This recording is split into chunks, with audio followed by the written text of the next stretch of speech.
மத்தேயு எழுதிய நற்செய்தி அதிகாரம் 10 இறை வசனங்கள் 17 முதல் 22 முடிய. எச்சரிக்கையாக இருங்கள், ஏனெனில் மனிதர்கள் உங்களை யூதச் சங்கங்களிடம் ஒப்புவிப்பார்கள். தங்கள் தொழுகை கூடங்களில் உங்களை சாட்டையால் அடிப்பார்கள். என் பொருட்டு ஆளுநர்களிடமும் அரசர்களிடமும் உங்களை இழுத்து செல்வார்கள். இவ்வாறு யூதர்கள் முன்னும் பிற இனத்தவர் முன்னும் சான்று பகர்வீர்கள். இப்படி அவர்கள் உங்களை ஒப்புவிக்கும் பொழுது என்ன பேசுவது, எப்படி பேசுவது என நீங்கள் கவலைப்பட வேண்டாம். நீங்கள் என்ன பேச வேண்டும் என்பது அந்நேரத்தில் உங்களுக்கு அருளப்படும்.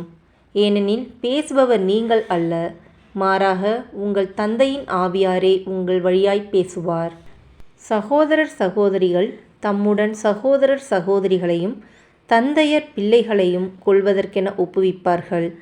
பிள்ளைகள் பெற்றோர்க்கு எதிராக எழுந்து அவர்களை கொல்வார்கள். என் பெயரின் பொருட்டு உங்களை எல்லாரும் வெறுப்பர்.